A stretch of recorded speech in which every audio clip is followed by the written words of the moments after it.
एक जंगल में लूसी चिड़िया रहती थी। वह बहुत दयालु थी। कुछ समय पहले ही उसके पति की मौत हो जाती है। वह अपने अंडों के साथ अपने घोंसलों में रहती थी। कुछ दिनों से उसकी तबीयत सही नहीं थी। अरे अब तो मेरी भी तबीयत दिन ब दिन खराब होती जा रही है। मेरे पास तो दवाई के पैसे भी नहीं हैं। चलो तोते भैया से मदद मांगती हूँ। तभी लूसी चिड़िया तोते के पास जाती है। तोते भैया, मेरी तबीयत ठीक नहीं है, मुझे दवाई दे दो ना। तुम्हारी बीमारी की दवाई मेरे पास नहीं है। वैसे हाँ, तुमको देखकर लगता है कि तुम कुछ ही दिन के मेहमान हो। तोते भैया, मैं अकेली होती तो मुझे डर नहीं लगता, लेकिन मुझे अपने अंडे का डर है। उसका ख्याल कौन रखेगा? अगर आप बुरा न माने तो आप इसे पाल सकते हैं। अरे लूसी चिड़िया, तुम जानती तो हो मैं अकेला रहता हूँ। यहाँ पर खाने की तलाश से बाहर जाना पड़ता है। ऐसा करो, तुम कौवे को दे दो, वह संभाल लेगा।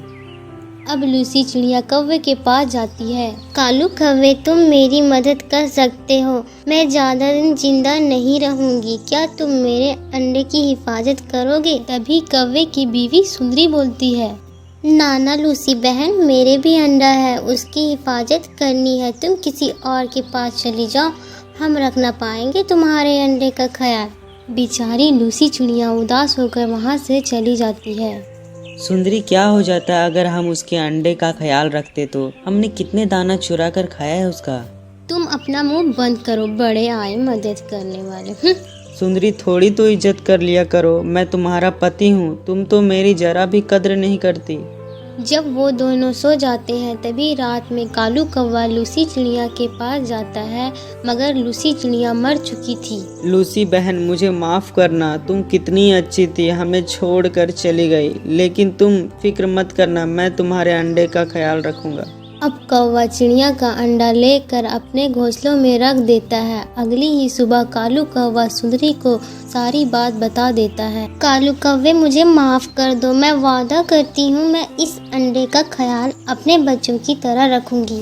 अब ऐसे ही काफी दिन गुजर जाता है। अब दोनों अंडों में से एक खूबसूरत सा चिड़िया का बच्चा और कौवे का बच्चा निकलता है। कालू कौवा और सुंदरी उस बच्चे का अच्छे से ख्याल रखते हैं। तो यह कहानी आपको कैसी लगी, कमेंट में जरूर बताएं।